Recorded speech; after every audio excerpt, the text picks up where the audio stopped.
aussi faire chemin, mais pas garder les pieds au sec. Ah, ça c'est beau ça. J'avais les pieds au sec jusqu'à présent, mais là c'est foutu. Par contre, oh là là, il y a des nuées de moustiques. On va pas rester trop longtemps dans le coin là.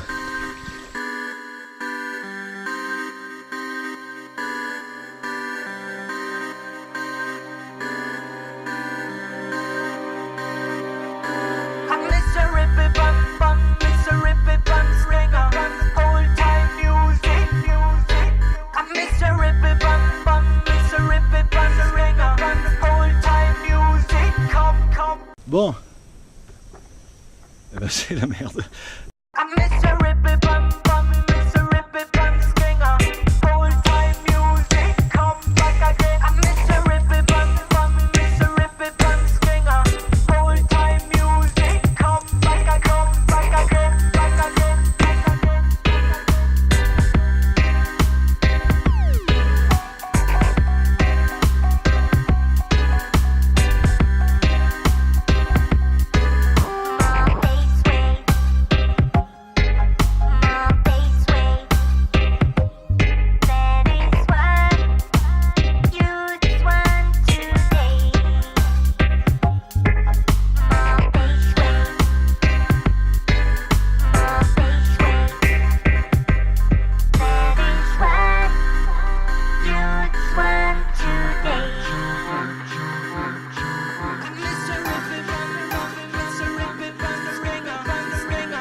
Plus j'avance, plus la marche devient problématique. Un gros chablis. Et j'ai pas de passage par là-bas non plus. Par en haut non plus. Et ça c'est l'arbre. Donc je vais m'en faire un petit, quoi. Je vais avec la machette. Et il y en a 1, 2, 3, 4. 4 qui se suivent comme ça. On se appelle un gros chablis. Donc, un peu de galère en perspective. Ça fait une demi-heure que je contourne le chablis. J'ai dû... je vais peut-être avancer quoi de 20 mètres. Parce que là je remonte. Je ne vais pas faire comme il y a 10 ans là. Et me retrouver paumé en galère. Parce que là l'arbre il est là en fait. Ça c'est tous les autres arbres. Ça va être le 4e arbre celui-là. Donc il faudrait que je remonte le tronc. Mais là c'est hyper dense. Ça je vais pas arriver à le passer par contre. Non, c'est con parce que je suis pas très loin. Bon, il va falloir que je continue à descendre.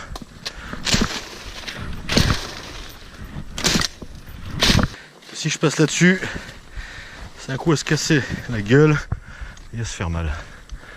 Donc il faut que je redescende et que je remonte.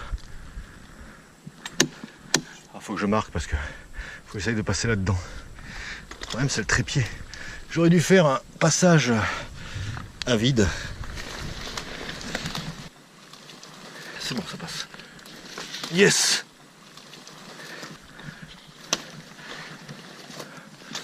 Bon, il n'y a plus qu'à remonter. Un petit effort. Oh, putain. Ça glisse. Un max. Il y a un terrier là, tiens. Oh, j'ose pas imaginer ce qui va se passer s'il pleut. Il y a des chablis tous les 10 mètres. Et puis alors celui-là de tronc il est plein de fourmis. Il va falloir que je passe très vite. Parce que là je veux pas faire le tour. Je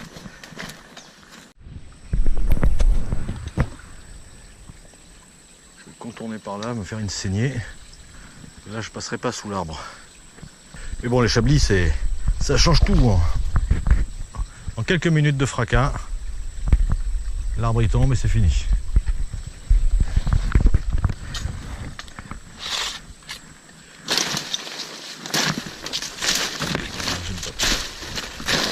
Ça veut dire que j'éviterai de faire des coupes, mais là j'ai pas trop le choix. C'est ça ou faire demi-tour, et il n'est pas question de faire demi-tour.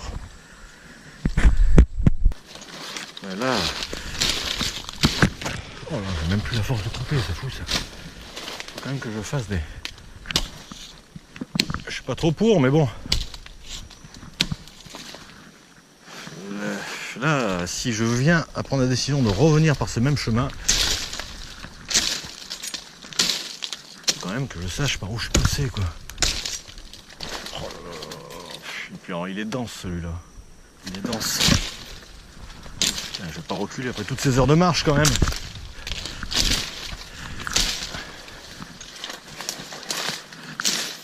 Alors des fois ça a l'air de rien, il y a 4 mauvaises plantes là, mais d'abord on s'accroche en permanence avec le sac, et ensuite il faut toujours penser au retour quand il fait sombre, parce que quand il fait sombre on voit plus rien. Donc s'il n'y a pas un truc un peu ouvert, on ne sait pas s'il faut aller à droite, à gauche. Bon, ça fait un moment qu'il est tombé ce truc, hein. Ça fait un moment, quand je vois la taille des plantes, il y a des superbes, je sais pas comment on appelle ça, mais on appelle nous des plantes grasses. Enfin, c'est pas des plantes grasses. Voilà, ça là. Ah, elles sont, par rapport à moi, ouais, on va dire 2 mètres de haut. Oh, j'ai plus de force. Impressionnant. Comment je fais alors? Ça doit être par là normalement, ouais. Je peux pas traverser ça. C'est pas possible. C'est pas possible. Bon, apparemment j'ai encore, je pense, une bonne heure de marche. Mais j'en peux plus. Je suis mort. Puis quand je vois la côte, on est malade. Par contre, bah, je maigris pas, mais alors qu'est-ce que je perds comme flotte? Enfin, forcément, ça doit prendre quelque part, mais pas sur l'estomac, ça prend que sur la graisse. Et j'en peux plus. Et je vais réguler ma température vers là-bas. Ah non, j'en peux plus. De toute façon, en retard pour en retard, il fera nuit. Donc autant que j'arrive en forme. Parce que là, je suis en train de me faire un coup de chaud, je le sens.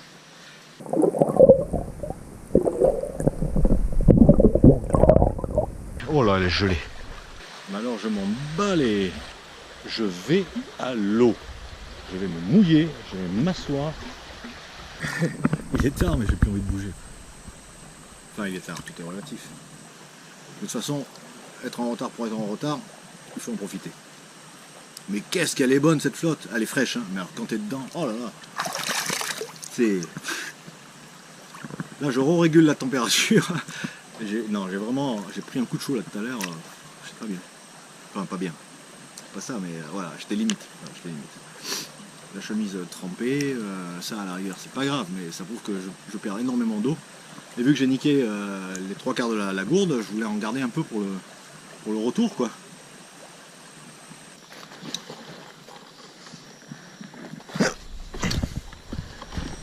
La création est finie, mais j'en avais besoin dans tous les cas.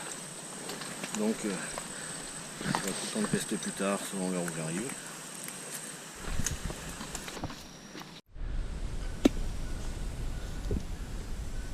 Non. Non, c'est bon pour les singes, c'est pas pour moi. C'est pas celui auquel je pensais. Berk. Allez, le soleil se couche. Il va falloir s'enduire d'anti-moustique.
Cette fois, il s'agit du vrai serpent corail. C'est le corail à tête rouge, ou Micrurus surinamensis. Alors c'est un serpent, comme tous les serpents corail, qui est potentiellement mortel, mais cette espèce n'est franchement pas agressive.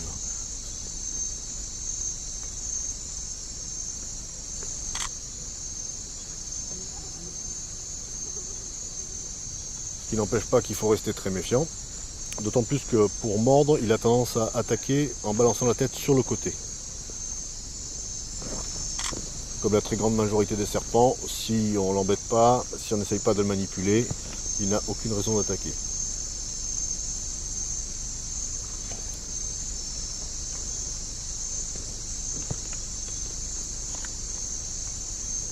Celui-ci c'est le plus grand qui m'était été donné d'observer puisque je l'ai mesuré à 1,38 m.